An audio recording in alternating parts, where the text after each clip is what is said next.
Hai sahabat, selamat pagi. Salam bilioner. Jumpa lagi di channel You The Billion. Terima kasih sebelumnya Anda sudah berkunjung ke channel You The Billion, dan saya percaya akan memberikan banyak inspirasi buat Anda yang akan mengubahkan cara Anda berpikir dan menambah pengetahuan Anda serta mengubah cara pandang Anda dalam menjalani kehidupan. Dan untuk terus mengikuti setiap serinya, gratis pastinya. Sebelum melanjutkan, Anda bisa klik subscribe dan loncengnya sekarang. Terima kasih.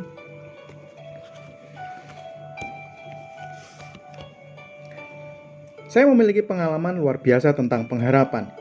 Saat itu saya masih berusia 19 tahun dan sedang mengejar target penjualan tim. Batas waktu saya hanya tersisa 3 hari. Sementara omset yang masuk masih kurang 400 juta dari target yang telah saya tentukan.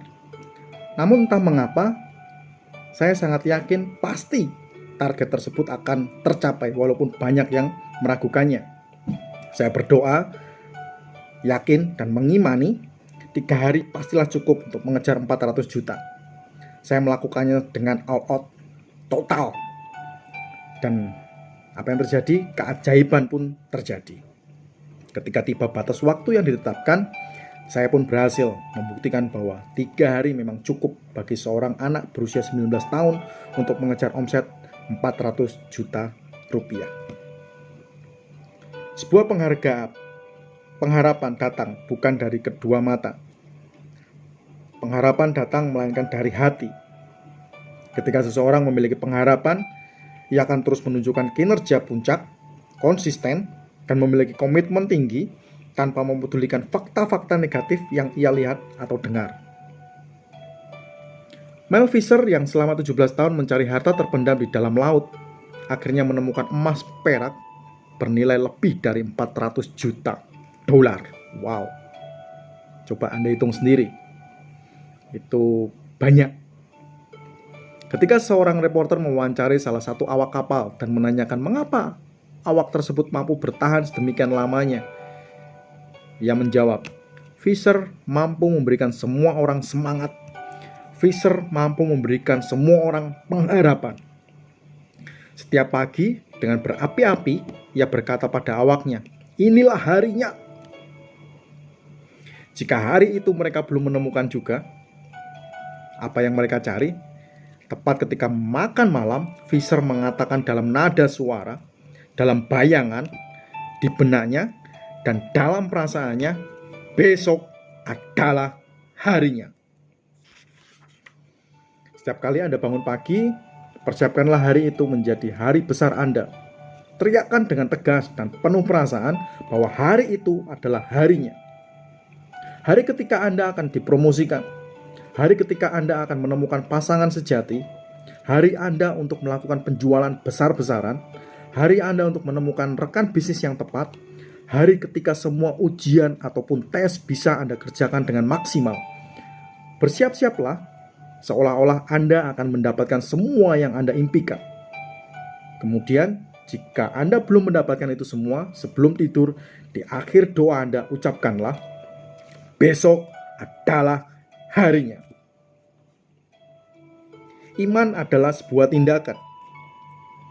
Orang yang percaya berdoa meminta hujan, tetapi orang beriman membeli payung.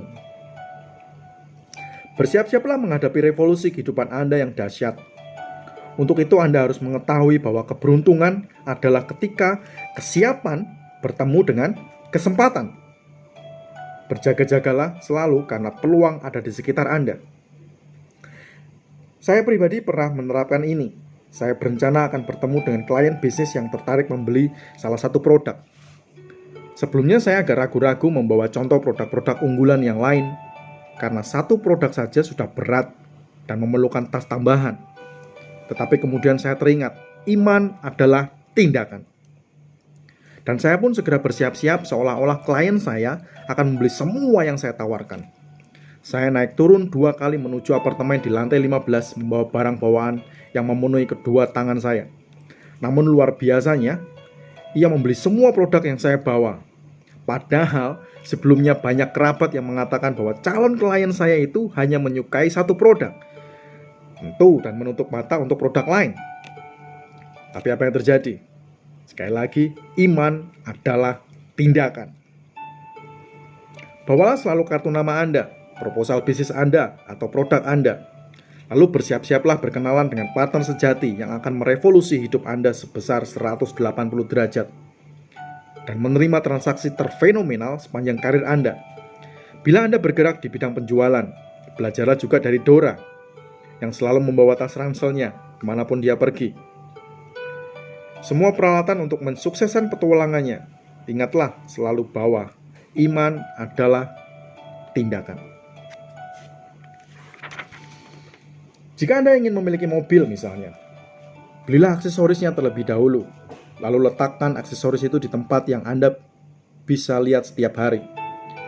Anda akan menemukan suatu energi dahsyat dari dalam diri Anda yang membuat Anda selalu fokus kepada tujuan Anda dan bekerja keras untuk mewujudkan keinginan itu. Lebih cepat dari tanggal yang Anda tentukan. Anda bisa membeli gantungan kunci mobil, sampo mobil, kain lap, stiker yang akan Anda pasang di mobil impian Anda, atau CD musik yang akan Anda dengarkan nanti. Orang tua yang mencintai anak saja pasti akan terharu dengan keyakinan anaknya. Apalagi Tuhan, pemilik alam semesta yang maha penyayang. Dengan segera ia akan memberikan berkat-Nya setelah melihat Anda siap untuk mendapatkannya.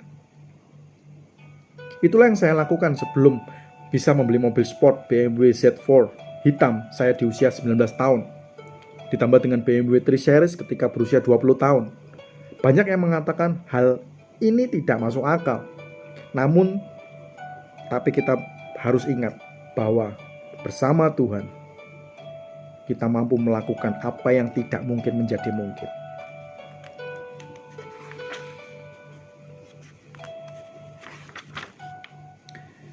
Di mana ada kemauan, di situ ada jalan. Tingkatkan kemauan Anda. Di lintasan lurus tol yang sepi, sebuah mobil melesat dengan kecepatan tinggi seperti adu balap F1. Wush! Tiba-tiba muncul mobil dengan merek, warna, tipe, dan tahun pembuatan yang sama mendahului mobil itu melalui lajur kanan jalan. Sontak kedua anak muda yang berada di mobil tersebut pun terkejut. Si pengemudi spontan berkata, "Wow, cepat sekali mobil itu." Kemudian teman di sebelahnya pun menyaut, "Ya, kamu juga bisa seperti itu. Sayangnya, kamu belum melaju secepat yang kamu bisa. Kamu hanya melaju secepat yang kamu mau." Seringkali ketika kita melihat seseorang meraih kesuksesan besar, kita merasa ia luar biasa. Oh, orang itu hebat. Oh, orang itu luar biasa. Sedangkan kita hanyalah orang yang penuh kekurangan dan sepertinya tidak mampu untuk melakukan hal yang sama. Sesungguhnya suatu hal yang pada awalnya tidak mungkin dilakukan, pada akhirnya akan terwujud bila kita memiliki kemauan yang keras. Sama seperti sebuah mobil yang belum dimaksimalkan kecepatannya. Potensinya tidak akan hilang hanya karena kita belum menekan pedal gas secara penuh. Yakinlah, Tuhan sudah mempersiapkan semua perlengkapan dengan potensi yang luar biasa di dalam diri kita. Kita bisa meraih takdir kita masing-masing. Awali dengan kemauan untuk menginjak pedal gas hingga penuh. Mesin di dalam diri Anda akan bergejolak, mengeluarkan semua tenaga dengan maksimal, sehingga Anda sendiri pun akan berdecak kagum ketika menyadarinya. Bila Anda mau, Anda bisa. Pada tahun 1972, seorang pria keturunan Afrika Amerika berjalan kaki dari Los Angeles Tengah bagian selatan sampai ke sebuah kantor pengacara hiburan terbaik di Sunset Boulevard. Ia mengenakan mantel usang, abu-abu dan sandal kamar tidur hitam sambil membawa sebuah bungkusan. Dalam bungkusan tersebut terdapat rekaman dirinya tengah menyanyikan lagu ciptaannya sendiri. Di tengah perjalanan, pria itu terpaksa mencuri ayam panggang di toko kelontong karena kelaparan. Ia tidak membuat janji bertemu dengan pengacara itu sebelumnya. Ia hanya duduk-duduk di lantai ruang tunggu kantor itu, dan ketika melihat si pengacara melintas dengan bersemangat, ia menawarkan rekaman lagunya. Namun, reaksi pengacara itu sedikit membuatnya gusar. Pengacara itu hanya membuka berkasnya cepat dan mengatakan, tak berani menjamin rekaman itu akan diterima karena menurut peraturan perusahaan. Pria itu lebih dahulu harus membayar biaya administrasi dan uang muka sebesar $500, kurang lebih ya sekitar 5 juta rupiah. Pria itu kemudian berkata, satu-satunya barang berharga yang saya miliki adalah rekaman ini. Tolong Anda simpan dulu, karena saya sangat menginginkan Anda menjadi pengacara saya. Saya akan kembali dengan membawa $500 yang Anda butuhkan. Dan apa yang terjadi? 3 hari kemudian, ia mendatangi pengacara itu lagi sambil menggenggam 5 lembar uang kumal, masing-masing senilai $100. Berkat uang itu, berkas rekamannya diproses.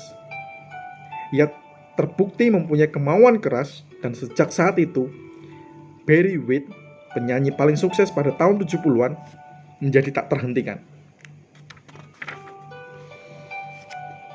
Perubahan pun terjadi. Barry White yang semula bukan siapa-siapa bisa bersantai di sebuah beranda di Sanremo, Italia, sambil menikmati orange juice berwarna jingga, segar dan memperhatikan laut Mediterania yang berkilauan bak berlian. Barry sedang mengadakan tour di Eropa dan malam itu ia tampil di panggung Euro Music Award. Albumnya terjual begitu banyak sejak ia mengetuk pintu kantor pengacara itu. Tetapi pengacaranya masih begitu penasaran terhadap sesuatu dan memutuskan untuk mengungkapkannya. Saya selalu bertanya-tanya, dari mana Anda memperoleh $500 sebagai uang muka pengurusan berkas Anda saat itu? Barry pun menjawab, saya berusaha meyakinkan teman saya untuk meminjamkan uang itu. Anda lihat, Barry menjadi sukses bukan karena keadaan yang mendukung, tetapi karena kemauan yang keras mengalahkan tantangan. Ia memilih yakin dan percaya bahwa ia mampu memenuhi takdirnya sendiri. Anda bisa bayangkan bagaimana nasibnya jika saat itu ia tidak mempunyai tekad hebat untuk meminjam uang. Menyerah merupakan tindakan yang terlalu terburu-buru. Menyerah merupakan tindakan yang terlalu terburu-buru. Jadi, lakukan terus yang terbaik dengan tekad yang kuat. Anda pasti bisa. Bisa atau tidak? Pertanyaannya, sejak kelas 1 SMA, saya merantau ke Surabaya untuk menimba ilmu yang lebih tinggi, jauh dari keluarga. Untuk menjadi orang yang lebih mandiri dan bertanggung jawab. Di awal kelas 2 SMA, saya berkenalan dengan bisnis pertama saya yang membuat kehidupan saya berubah 180 derajat. Banyak tantangan yang saya hadapi pada masa awal membangun bisnis ini. Seperti kebingungan karena teman-teman saya sering berbicara bahasa gado-gado, bahasa Indonesia campur bahasa Jawa. Dialek unik saya yang alih-alih membuat orang lain terfokus pada inti pembicaraan, justru menjadikan saya bahan tertawaan. Saya masih terlalu muda, tidak punya banyak kenalan yang bisa saya ajak bekerja sama. Daftar kontak di handphone saya pun hanya kurang lebih dari 20 orang. Selain itu, budaya dan pergaulan di sini berbeda dengan apa yang saya alami di kota kelahiran saya, Flores. Dengan keadaan seperti itu, rasanya saya ingin mengucapkan ratusan alasan mengapa saya tidak mampu memulai bisnis. Tetapi saya memiliki 1001 alasan yang memaksa saya harus memulai bisnis itu saat ini juga. Saya pun menyadari, jika saya sudah memiliki alasan untuk sukses, maka kemauan baru dan keajaiban pasti muncul. Saya pun bisa mengatasi semua tantangan satu persatu. Banyak orang mempermasalahkan tentang bisa atau tidak bisa. Sebenarnya yang paling penting adalah apakah Anda mau atau tidak. Bukan masalah bisa atau tidak, tapi mau atau tidak. Setiap kali saya melihat mobil impian saya melintas, saya mengatakan, saya menginginkan mobil itu. Saya tidak akan mengatakan saya bisa atau tidak ya. Saya tidak mengatakan hal itu. Yang saya katakan adalah saya menginginkan mobil itu. Saya percaya ketika saya mengucapkan saya mau, maka akan ada jalan yang muncul untuk membuat saya mampu mewujudkannya. Karena Tuhan sudah menyiapkan segala sesuatu yang saya perlukan untuk memenuhi takdir dalam diri saya. Mau dulu yang penting, caranya menyusul. Tahukah Anda bahwa hampir semua penemu yang berjasa pada dunia mengawalinya dengan kata mau? Sadarkah Anda bahwa pada awalnya mereka pun belum bisa membuat sebuah telepon, pesawat terbang, lampu pijar, ataupun mobil? Mereka bukan tidak bisa, melainkan belum bisa, belum menemukan caranya. Mereka hanya bermodalkan kemauan yang keras, yang dilandasi keyakinan dan impian yang kuat, kemudian strategi dan caranya pun muncul. Ayunkan langkah pertamamu dengan iman. Kamu tidak harus melihat seluruh anak tangganya. Ambil saja langkah pertama. Banyak orang bertanya, bagaimana caranya? Saya juga pada awalnya tidak tahu bagaimana cara menulis buku, berbicara di depan orang banyak, membuat audiobook, mengumpulkan uang miliaran di usia 19 tahun, meyakinkan klien, dan lain sebagainya. Namun saya memiliki kemauan keras, lalu strategi untuk mewujudkannya pun muncul. Dan ini membuktikan bahwa kita tidak perlu berkecil hati bila masih bingung untuk memulai suatu usaha atau profesi baru. Seperti yang dikatakan oleh Martin Luther King, ayunkan langkah pertamamu dengan iman. Kamu tidak harus melihat seluruh anak tangganya. Ambil saja langkah pertama. Wow. Pasti bisa. Kemauan bermula dari impian. Masih teringat jelas momen ketika saya menemukan impian terdalam yang saya sebut the burning desire. Suatu sore, orang tua dan kakak saya memaksa saya menghadiri sebuah seminar kesuksesan tentang seseorang pria yang berjuang dari nol hingga akhirnya menggapai kesuksesan. Bagaimana perbedaan kehidupannya? Dari bukan siapa-siapa sampai berhasil meraih berbagai penghargaan dunia. Saya menyukai semua cerita itu, tetapi entah mengapa, saya tidak termotivasi untuk melakukan sesuatu. Menjelang menit-menit terakhir penutupan, si pembicara mengajak seluruh peserta seminar untuk merenungkan masa kecil masing-masing dan apa saja yang telah kami perbuat selama ini. Saya tidak menyangka 10 menit terakhir inilah yang mengubah hidup saya selamanya. Suatu saat saya tersentak. Rasanya seperti ada yang menampar dan menyadarkan saya bahwa saya belum menjadi siapa-siapa dan belum pernah melakukan hal yang berguna. Tamparan yang semakin keras saya terima ketika pembicara sedikit membahas tentang orang-orang tercinta. Air mata saya meleleh dan saya pun menangis sejadi-jadinya. Seketika itu juga saya memutuskan untuk berubah. Ya, hari itu saya seperti menjadi Marcel yang baru. Impian saya yang terkubur selama ini seolah tergali lagi. Seperti seorang yang baru, saya melakukan kebiasaan-kebiasaan baru untuk menggantikan pola hidup saya yang sebelumnya kurang produktif. Beberapa teman mengatakan saya aneh, gila, kekurangan uang, dan lain sebagainya. Setiap pulang sekolah, ketika yang lain tidur dan bermain, saya justru membangun bisnis pertama saya. Hampir tidak ada waktu untuk bermain bersama teman-teman seperti dulu. Semua waktu luang saya fokuskan untuk berkumpul bersama partner saya. Banyak yang mengatakan, "Mengapa kamu seperti ini?" Dan saya pun menjawab, "Kalau saja Anda bisa melihat apa yang saya lihat, maka Anda pun akan melakukan apa yang saya lakukan." Jika Anda bisa melihat sebagaimana orang sukses melihat, Anda tidak akan terkejut melihat mereka bisa bekerja keras. Mereka melihat peluang yang bisa mewujudkan impian mereka. Jika Anda masih merasa heran mengapa seseorang bisa memiliki kemauan sekeras itu, maka Anda belum mempunyai sesuatu yang saya sebut impian.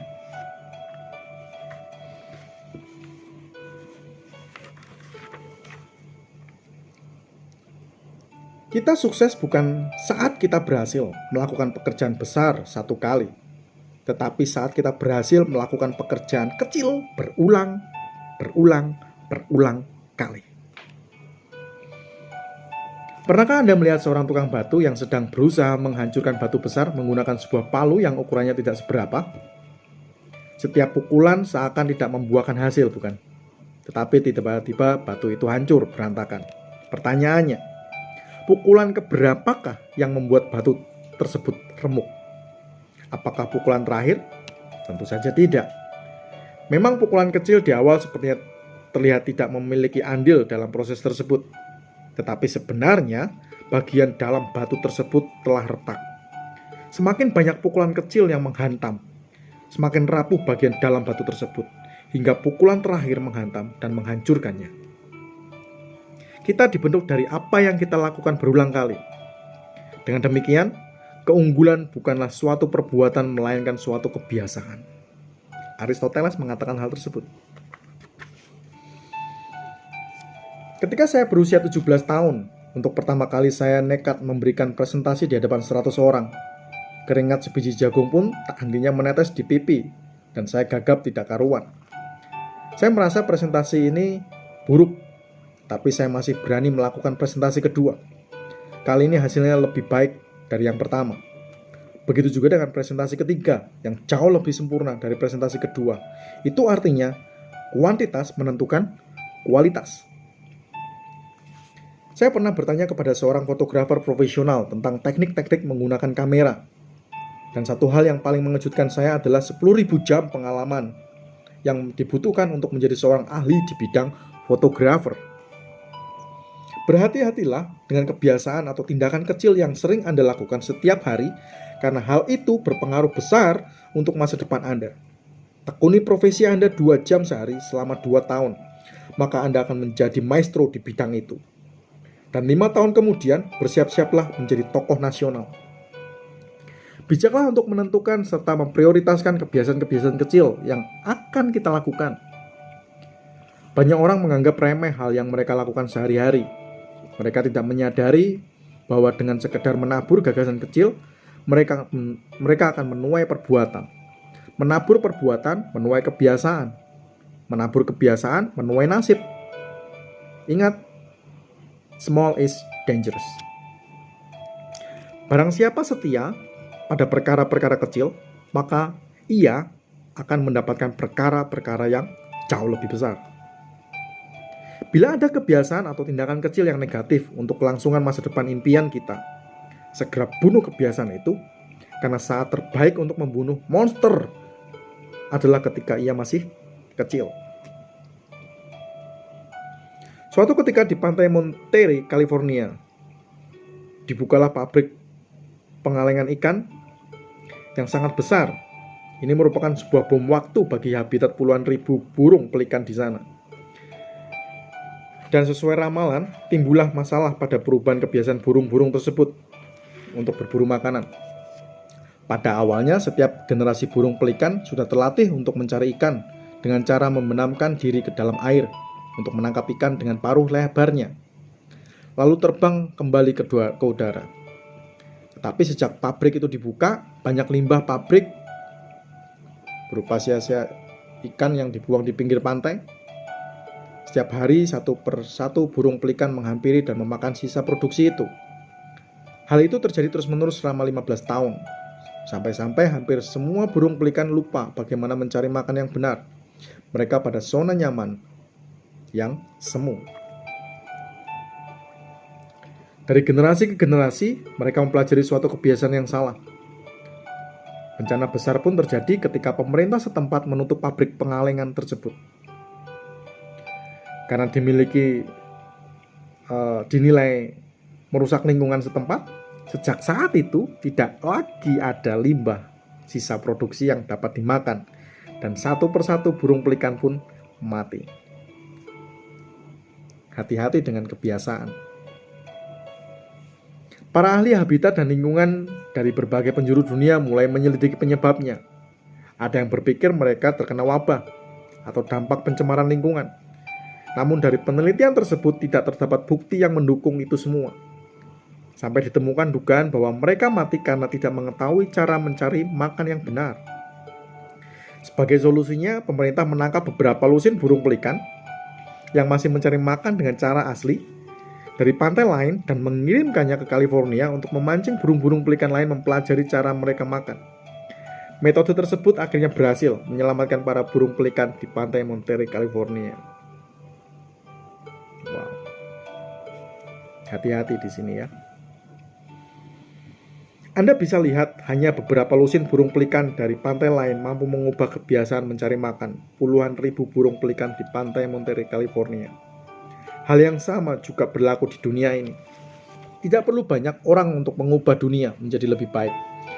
Seperti kata Insinyur Soekarno, berikan aku 1000 anak muda, maka aku akan bisa memindahkan gunung. Tetapi berikan aku 10 pemuda yang mencintai tanah airnya, maka aku akan mengguncang dunia.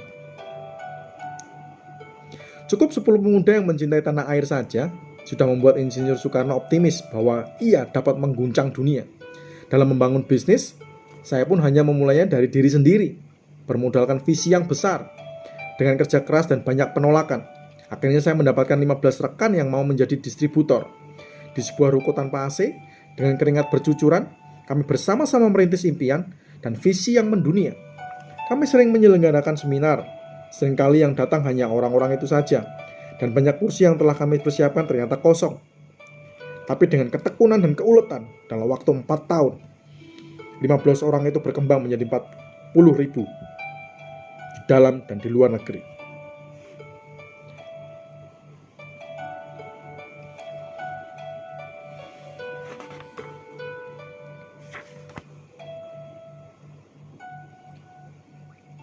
Hasrat untuk berubah.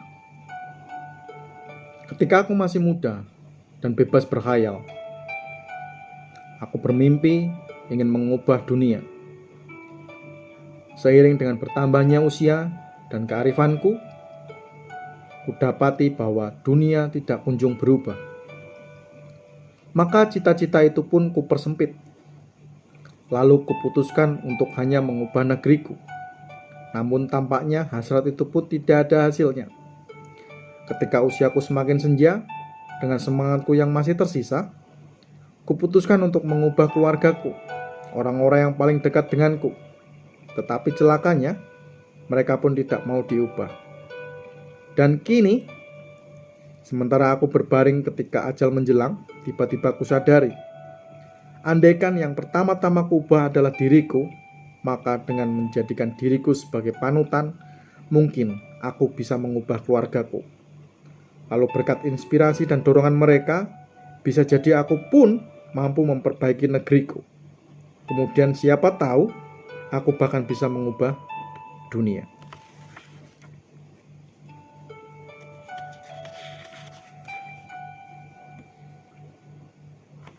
Satu orang, satu hal kecil, mengubah dunia.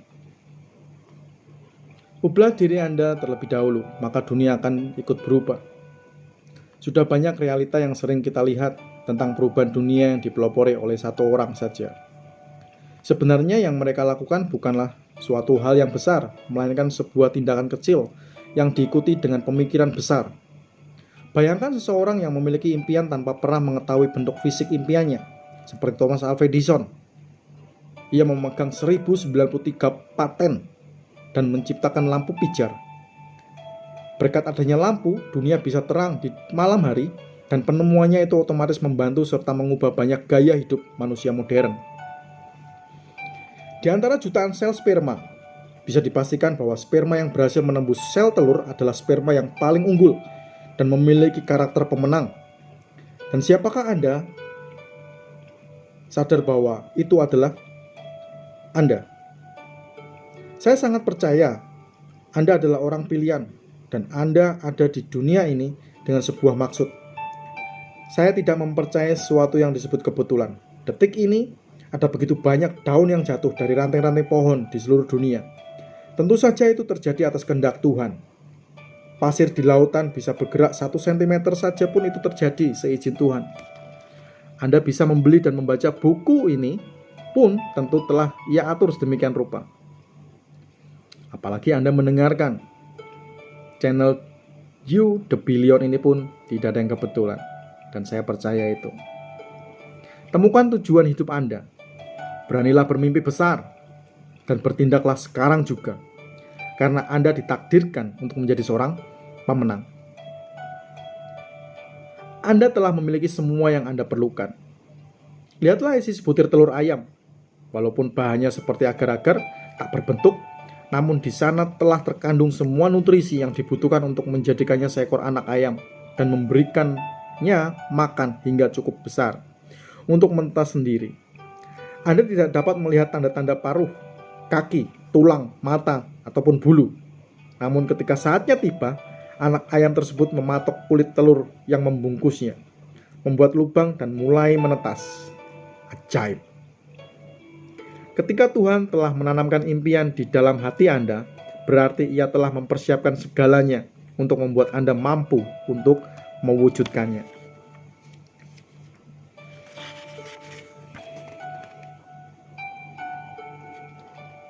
Terkadang kita kurang menyadari potensi yang kita miliki untuk meraih impian kita. Kita selalu memfokuskan diri pada apa yang tidak mampu kita lakukan, sehingga melupakan apa saja yang bisa kita kerjakan. Ketika Anda melihat seseorang yang sukses, teriakan di dalam hati kecil Anda, kalau dia bisa, saya juga pasti bisa. Ketika saya memberanikan diri menjadi pembicara di usia 17 tahun, saya tidak sedikit pun melihat adanya potensi untuk berbicara di depan umum, apalagi melatih mereka. Hanya bermodalkan impian dan kenekatan anak muda, dengan lutut bergetar serta ucapan sedikit gagap dan terpatah-patah, saya mulai karir itu. Tapi lihatlah, Tuhan tidak pernah mempermainkan hati kita. Ketika impian itu sudah ada di dalam hati kita, pasti bisa terwujud. Tinggal menunggu waktu. Percayalah. Hidup bagikan orkestra, dan Anda memiliki tongkat dirijen untuk mengatur interpretasi lagu-lagu kehidupan. Anda mempunyai 8 not yang sama yang diberikan kepada Mozart. Hidup bagikan lukisan, dan Anda adalah senimannya. Anda memiliki semua warna di palet Anda, sama dengan warna-warna yang tersedia untuk Michelangelo dan Da Vinci. Hidup bagikan kisah petualangan, dan Anda adalah penulisnya. Anda memiliki 26 huruf, sama dengan yang dilakukan Milton. Pertanyaannya, bukan bisa atau tidak, melainkan mau atau tidak.